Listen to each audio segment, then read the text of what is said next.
안녕하세요. 우리들 이야기 채널입니다. 구독, 좋아요 한 번씩 부탁드립니다. 75세의 수백억 자산을 보유한 김성호 회장은 자신의 서재에서 신문을 읽고 있었다. 헤든빌 요양원 학대 의혹, 직원들의 무관심으로 입소자 사망이라는 기사들이 연일 쏟아지고 있었다. 10년 전까지만 해도 자신이 직접 운영했던 헤든빌 요양원은 전국 최우수 요양원으로 손꼽혔던 곳이었다. 성호는 10년 전 심장병으로 쓰러진 후 경영 일선에서 물러났다. 당시 믿을 만한 전문 경영진에게 운영을 맡겼지만 지금은 완전히 다른 모습이 되어버렸다. 직원들은 최소한의 업무만 했으며 입소자들에 대한 관심은 사라져 있었다. 식사는 부실해졌고 위생관리도 엉망이었다. 성호의 아들 김민주는 아버지에게 요양원을 매각하거나 폐쇄하자고 제안했다. 아버지, 이미 망가진 평판을 되돌리기는 힘들어요. 다른 사업에 집중하시죠. 하지만 성호는 고개를 저었다. 헤든빌 요양원은 단순한 사업이 아니었다. 젊은 시절 어머니를 제대로 돌보지 못했던 죄책감으로 시작한 곳이었고 수많은 어르신들의 보금자리였다. 성호는 비서 박정민에게 몰래 지시했다. 내 신분을 숨기고 헤든빌 요양원에 입소할 수 있도록 준비해줘. 가명을 쓰고 평범한 할아버지로 변장할 거야. 박정민은 놀라며 만류했지만 성호의 의지는 굳었다. 그날 밤 성호는 오래된 사진첩을 꺼냈다. 헤든빌 요양원 개원식 때의 사진들이었다. 밝은 미소를 짓고 있는 입소자들과 직원들, 깨끗하고 따뜻한 분위기의 시설들이 담겨 있었다. 이곳이 다시 그때처럼 될 수 있을까? 성호는 결심을 다졌다. 직접 들어가서 무엇이 잘못되었는지 확인하고 반드시 문제를 해결하겠다고 마음먹었다. 다음 날 아침 성호는 박정민과 함께 작전을 짰다. 이름은 박순옥, 무연고 독거노인으로 설정했다. 치매 초기 증상이 있는 것으로 하여 말실수를 해도 자연스럽게 넘어갈 수 있도록 했다. 재산은 기초생활수급자 수준으로 조작했다. 회장님, 정말 위험할 수 있습니다. 만약 신분이 들통나면. 박정민의 걱정에도 성호는 웃으며 답했다. 그래도 해야 해. 내가 만든 곳이고 내 책임이야. 성호는 평상시 입던 고급 양복 대신 낡은 옷을 입었고 비싼 시계와 반지도 모두 벗어두었다. 거울을 보니 평범한 할아버지의 모습이었다. 이제 김성호는 없다. 박순옥 할아버지가 있을 뿐이야. 성호는 혼잣말을 하며 마지막 점검을 마쳤다. 박순옥으로 변신한 성호는 헤든빌 요양원 앞에 서 있었다. 10년 만에 다시 보는 자신의 요양원이었다. 외관부터 달라져 있었다. 한때 아름답게 가꿔졌던 정원은 잡초가 무성했고 건물 외벽은 더러워져 있었다. 간판도 색이 바래고 일부는 떨어져 나간 상태였다. 입구에서 맞은 직원은 박순옥 성호를 귀찮은 듯이 대했다. 어르신, 여기 박순옥 씨 맞죠? 서류는 다 준비되어 있나요? 사무적이고 차가운 태도에 성호는 충격을 받았다.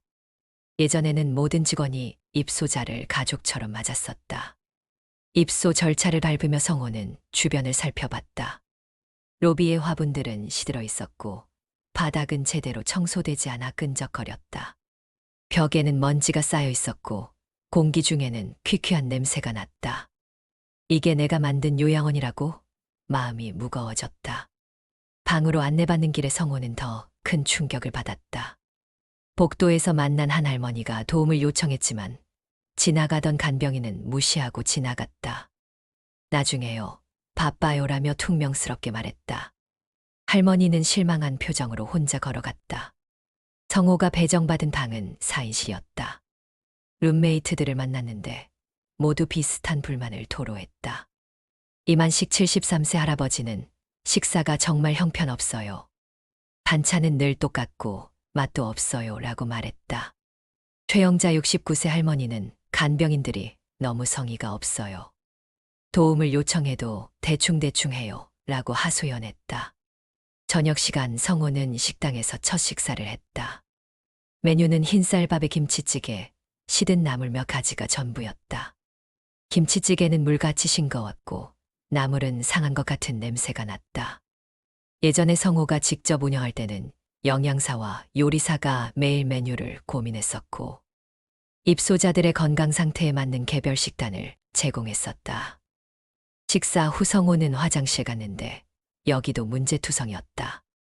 변기는 제대로 청소되지 않았고 휴지와 비누도 떨어져 있었다. 바닥은 미끄러워서 넘어질 위험이 컸다. 이런 환경에서 어르신들이 어떻게 생활하나. 분노가 치밀었다. 밤이 되어 소등 시간이었다. 성호는 침대에 누워 천장을 바라봤다. 옆 침대에 이만식 할아버지가 작은 소리로 말했다. 박 할아버지, 처음엔 모두 기대하고 들어와요. 하지만 금세 실망하게 될 거예요. 여기는 사람을 사람으로 안 봐요. 그날 밤 성호는 잠을 이루지 못했다. 복도에서는 간병인들의 수다 소리가 들렸고 어떤 할머니의 신음소리도 들렸다. 하지만 누구도 확인하러 가지 않았다. 내가 뭘 잘못했길래 이렇게 되었을까? 자책하며 다음 날부터 본격적인 조사를 시작하기로 다짐했다. 입소 3일째 성호는 요양원의 실상을 더 자세히 파악하기 시작했다. 새벽 6시 기상시간이었다. 간병인들이 방에 들어와 거칠게 어르신들을 깨웠다. 일어나세요, 빨리요. 친절함은 찾아볼 수 없었다. 예전에는 부드러운 목소리로 안부를 묻으며 하루를 시작했었다. 세면 시간의 성호는 충격적인 장면을 목격했다. 거동이 불편한 할머니가 양치질을 도와달라고 요청하자 간병인 김명은 혼자 하세요. 다 큰 어른이라며 냉대했다. 할머니는 떨리는 손으로 혼자 양치질을 시도했지만 결국 포기했다. 아침 식사 시간, 성호는 주방을 몰래 엿봤다. 조리사들이 상한 채소를 골라내며 어차피 할아버지, 할머니들은 잘 모를 거야 라고 말하는 것을 들었다. 유통기한이 지난 우유를 사용하는 것도 봤다. 분노가 치밀었지만 참았다. 오전 10시 목욕 시간이었다. 성호는 목욕탕에서 더욱 심각한 상황을 확인했다. 간병인들이 어르신들을 마치 물건 다루듯 거칠게 씻겼다. 박경수 할아버지가 천천히 해주세요. 아파요라고 말하자 시간 없어요라며 더욱 거칠게 했다. 물 온도도 체크하지 않아 너무 뜨겁거나 차가웠다. 점심시간 후 성호는 간병인들의 대화를 엿들었다. 휴게실에서 요즘 월급도 적은데 왜 이렇게 일이 많아? 어르신들 상대하기 정말 힘들어. 빨리 다른 직장 찾고 싶어 라는 불만이 쏟아졌다. 직원들의 처우가 좋지 않다는 것을 알 수 있었다. 오후 활동 시간에는 더욱 가슴 아픈 장면이 펼쳐졌다. 프로그램 담당자가 와서 오늘은 노래교시입니다 라고 했지만 준비는 전혀 되어 있지 않았다. 낡은 테이프 하나로 대충 음악을 틀고 방치했다. 어르신들은 지루해하며 하나둘 자리를 떠났다. 저녁 전 성호는 화장실에서 우연히 시설장 오태식과 간호과장 이순희의 대화를 엿들었다. 이번 달 재료비를 더 줄여야겠어. 본사에서 수익성을 계속 따져 간병인 수도 줄이라고 하던데요? 그래야지. 어차피 컴플레인 받아도 대충 무마하면 되잖아. 이런 대화가 오갔다. 이 대화를 들은 성호는 분노로 주먹을 꽉 쥐었다. 자신이 세운 요양원이 단순한 수익만을 추구하는 사업장으로 전락했다는 것을 확인했다. 입소자들의 복지와 안전은 뒷전이었고 오직 비용 절감만이 관심사였다. 저녁 식사는 더욱 형편없었다. 밥은 설익었고 국은 짜기만 했다. 반찬으로 나온 생선은 비린내가 심했다. 옆자리의 최영자 할머니가 이거 상한 것 같은데 라고 말하자 간병인은 그냥 드세요. 다른 반찬 없어요 라고 답했다. 밤이 되어 소등 후 성호는 동료, 입소자들과 작은 목소리로 대화를 나눴다. 이만식 할아버지는 작년에 여기서 돌아가신 분이 있었는데 제대로 돌봄을 받지 못해서였어요. 라고 충격적인 이야기를 전했다. 성호의 마음은 더욱 무거워졌다. 자신이 만든 요양원에서 이런 일이 벌어지고 있다니 견딜 수 없었다. 일주일이 지나자 성호는 요양원의 문제점들을 체계적으로 파악하기 시작했다. 새벽 일찍 일어나 복도를 돌아다니며 관찰했다. 야간 간병인들은 대부분 졸고 있었고 응급 상황이 발생해도 제대로 대응하지 못했다. 어느 날 밤 한 할아버지가 호흡곤란을 겪었지만 간병인은 30분이나 지나서야 발견했다. 성호는 다른 입소자들과 친해지면서 더 많은 정보를 얻었다. 윤갑순 71세 할머니는 약도 제때 안 줘요. 혈압약을 빠뜨리면 위험한데 라고 털어놨다. 간호사들이 약 관리를 소홀히 하고 있었던 것이다. 또 다른 입소자인 조영수 76세 할아버지는 화장실에서 넘어져도 아무도 안 도와줘서 1시간 동안 바닥에 누워 있었어요. 라고 말했다. 며칠 후 성호는 더욱 충격적인 사실을 발견했다. 식당에서 일하는 임시직 김순자 씨가 몰래 귀띔해 준 것이었다. 어르신, 여기 원장님이 식재료비를 계속 줄이라고 해요. 정말 말도 안 되는 수준까지요. 어르신들 드실 것도 제대로 못 사와요. 김순자 씨는 양심상 견딜 수 없다며 조만간 그만둘 예정이라고 했다. 성호는 시설장 오태식의 행동을 더 자세히 관찰했다. 오태식은 하루에 2에 3시간만 요양원에 있었고 대부분의 시간을 골프나 접대에 보냈다. 입소자들의 상태나 직원들의 근무 환경에는 전혀 관심이 없었다. 가족들이 면회를 와서 불만을 제기해도 일시적인 문제라며 대충 넘어갔다. 어느 날 오후 성호는 사무실 근처에서 오태식이 전화하는 내용을 들었다. 네, 이사장님. 이번 분기 수익률 15% 상승했습니다. 인건비와 운영비를 대폭 줄여서요. 입소자들, 큰 문제 없이 관리되고 있습니다. 거짓 보고를 하고 있었던 것이다. 성호는 간병인들의 실제 근무 환경도 파악했다. 정규직 간병인은 몇 명 되지 않았고 대부분 시간제 아르바이트생들이었다. 제대로 된 교육도 받지 않은 채 투입되었다. 월급도 최저임금 수준이었고 복리후생은 전무했다. 이런 환경에서 양질의 서비스를 기대하기는 어려웠다. 성호는 또한 의료진의 문제점도 발견했다. 상주 간호사는 한 명뿐이었고 의사는 일주일에 한 번만 왔다. 응급 상황이 발생해도 적절한 의료 조치를 받기 어려운 구조였다. 예전에는 24시간 간호사가 상주했고 의사도 격일로 방문했었다. 며칠 더 지나자 성호는 가장 충격적인 사실을 알게 되었다. 요양원의 실제 소유주가 바뀌어 있었던 것이다. 명목상으로는 여전히 성호의 재단 소속이었지만 실질적인 운영권은 외부 업체에 넘어가 있었다. 그 업체는 여러 요양원을 저비용으로 운영하는 것으로 악명 높은 곳이었다. 그날 밤 성호는 비서 박정민에게 비밀리에 연락했다. 정민아, 헤든빌 요양원의 운영권이 언제 넘어갔는지 조사해봐. 내가 모르는 사이에 뭔가 큰 변화가 있었던 것 같아. 박정민은 곧바로 조사에 착수했고 며칠 후 충격적인 사실을 보고했다.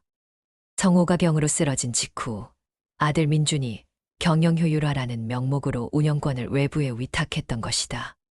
진실을 알게 된 성호는 혼자서는 해결하기 어렵다는 것을 깨달았다. 요양원 내부에서 함께할 동지들을 찾기 시작했다. 가장 먼저 접근한 사람은 청소부 이금순 55세 아주머니였다. 이금순 씨는 10년 전부터 헤든빌 요양원에서 일했던 베테랑 직원이었다. 이 아주머니, 예전에는 여기가 어땠나요? 성호가 넌지시 물어봤다. 이금순 씨는 주변을 살핀 후 작은 목소리로 답했다. 어르신, 예전엔 정말 좋았어요. 직원들도 친절했고 어르신들도 행복해 보였거든요. 지금은 말도 못해요.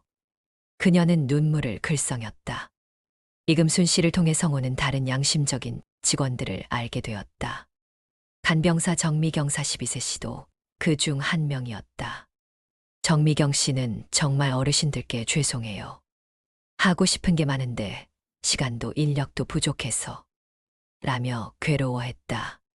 그녀는 어르신들을 진심으로 돌보고 싶어 했지만 현실적인 제약이 많았다. 영양사 박혜진 씨도 비슷한 고민을 하고 있었다. 식단을 제대로 짜고 싶은데 예산이 너무 적어요.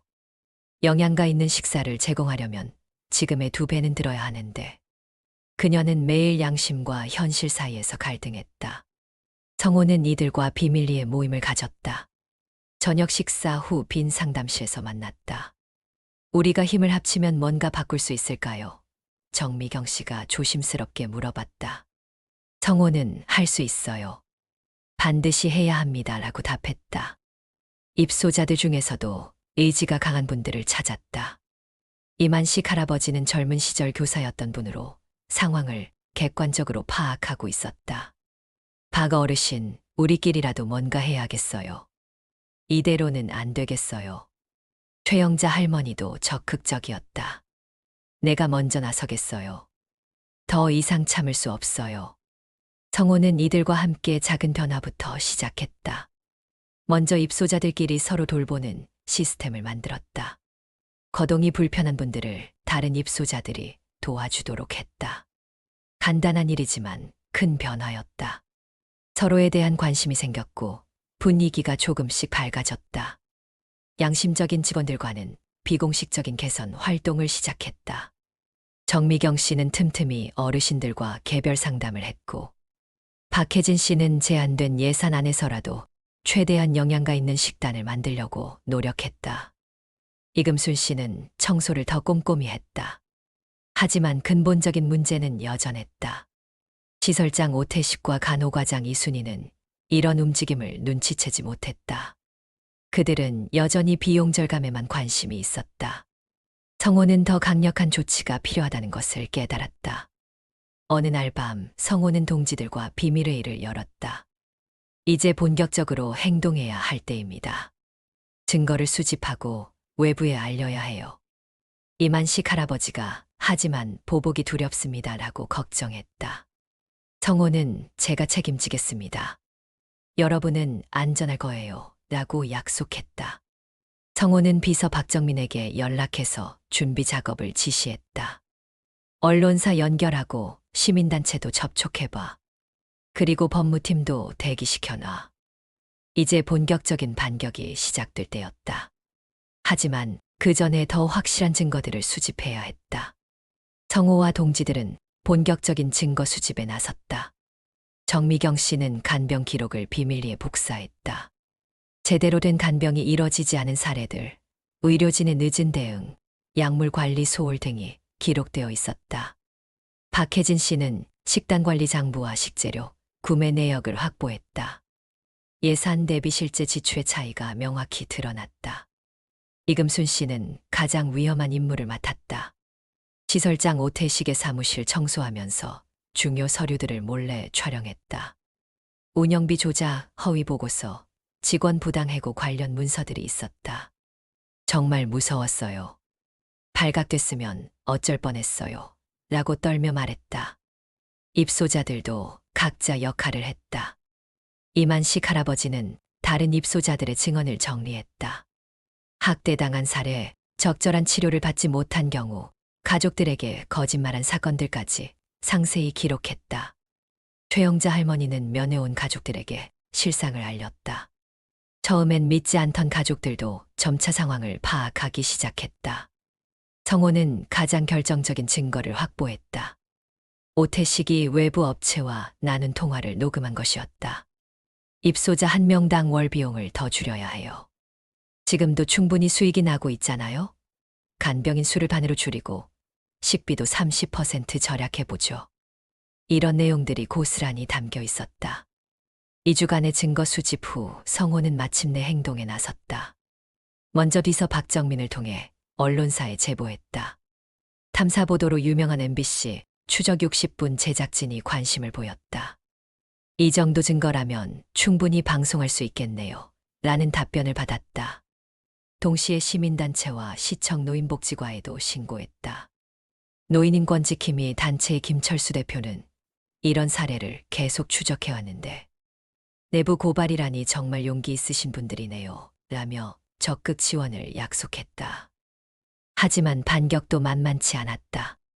오태식은 요양원 내부에 변화가 일어나고 있다는 것을 눈치챘다.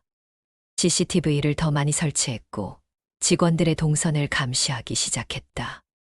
요즘 입소자들이 이상해. 뭔가 꾸미고 있는 것 같은데 라며 간호과장 이순희와 대책을 논의했다. 오태식은 의심되는 직원들을 하나씩 불러서 압박했다. 정미경 씨, 최근에 업무 외적인 활동을 하고 있나요?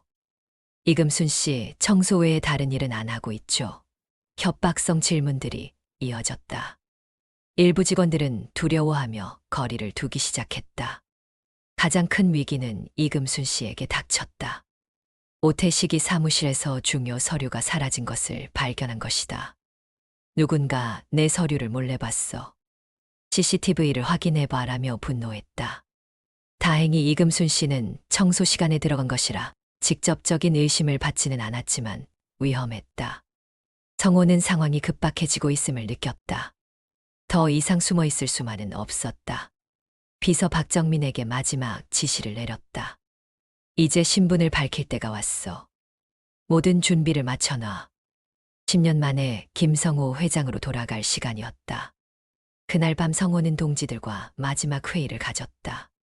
내일이면 모든 게 끝날 겁니다. 여러분들의 용기 덕분에 여기까지 올 수 있었어요. 모두들 긴장한 표정이었지만 결연한 의지를 보였다. 끝까지 함께하겠어요. 라고 입을 모았다. 다음 날 새벽 성호는 평상복을 벗고 정장을 꺼냈다. 10년 전 입원하기 전에 입었던 그 옷이었다. 거울을 보니 박순옥 할아버지가 아닌 김성호 회장의 모습이었다. 이제 진짜 시작이야 라고 중얼거렸다. 오전 9시 헤든빌 요양원에 검은색 벤틀리 3대가 나타났다. 직원들은 무슨 일인지 몰라 웅성거렸다. 차에서 내린 사람은 10년 전 모습 그대로의 김성호 회장이었다. 뒤따라 변호사들과 기자들, 시민단체 관계자들이 우르르 내렸다. 시설장 오태식은 급히 나와서 당황했다. 어떻게 오셨어? 말을 더듬었다. 성호는 차갑게 말했다. 10년 만에 내 요양원을 보러 왔는데 이게 뭔가. 오태식의 얼굴이 새파랗게 질렸다. 성호는 입소자들과 직원들이 모인 식당으로 향했다. 여러분, 저는 김성호입니다. 헤든빌 요양원의 설립자이자 소유주입니다. 입소자들은 깜짝 놀랐다. 그동안 함께했던 박순옥 할아버지가 바로 그 유명한 김성호 회장이었던 것이다. 이만식 할아버지가 가장 먼저 반응했다. 아, 그러니까 박 어르신이. 성호는 고개를 끄덕였다. 지난 한 달간 여러분과 함께 생활하면서 이곳의 실상을 직접 확인했습니다. 정말 죄송합니다. 성호는 수집한 모든 증거를 공개했다.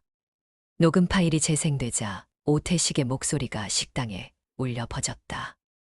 입소자 한 명당 월 비용을 더 줄여야 해요. 입소자들과 직원들은 분노했다.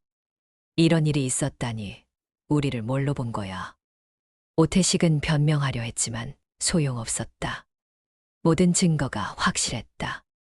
회계부정, 입소자 학대 방조, 직원 부당 대우, 의료 서비스 소홀 등 죄목이 수두룩했다.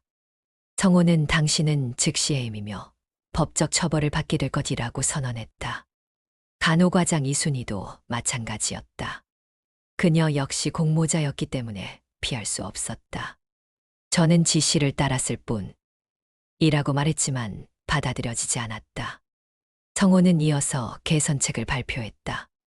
오늘부터 헤든빌 요양원은 새롭게 시작합니다. 먼저 운영권을 다시 우리 재단이 직접 맡겠습니다. 예산도 3배로 늘리겠습니다. 입소자들과 직원들의 얼굴이 밝아졌다. 양심적이고 헌신적인 직원분들은 정직원으로 전환하고 처우를 대폭 개선하겠습니다. 정미경 씨는 간병팀장으로, 박혜진 씨는 영양과장으로, 이금순 씨는 환경관리팀장으로 승진시키겠습니다. 세 사람은 눈물을 흘렸다. 입소자들을 위한 변화도 발표했다. 식단은 영양사와 의료진이 개별적으로 관리하겠습니다. 간병인 수도 2배로 늘리고 24시간 의료진이 상주하겠습니다. 각종 문화 프로그램과 재활치료도 확대하겠습니다. 이만식 할아버지가 손을 들었다. 회장님, 정말 고마워요. 하지만 다른 요양원들도 비슷할 텐데. 성호는 고개를 끄덕였다. 그래서 헤든빌 모델을 만들어서 전국에 확산시키겠습니다. 요양원 운영의 새로운 표준을 제시하겠습니다. 기자들이 질문을 쏟아냈다. 회장님께서 직접 잠입까지 하신 이유는? 성호는 잠시 생각한 후 답했다. 제가 만든 곳이 이렇게 망가진 것은 제 책임입니다. 그리고 여기 계신 어르신들은 모두 저희 부모님과 같은 분들이거든요. 오후에는 가족들이 몰려들었다. 그동안 불안해했던 가족들이 변화된 모습을 보고 안도했다. 이제 안심이에요. 정말 감사합니다라는 말이 이어졌다. 성호의 아들 민준도 요양원에 왔다.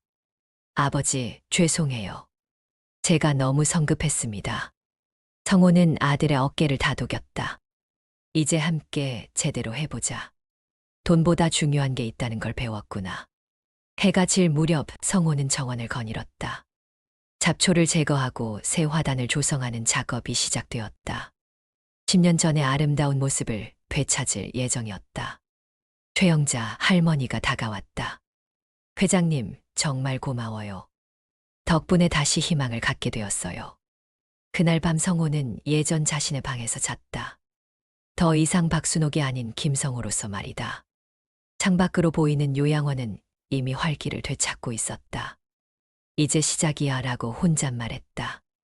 헤든빌 요양원의 재임하기 열린 것이었다. 오늘의 이야기는 여기까지입니다.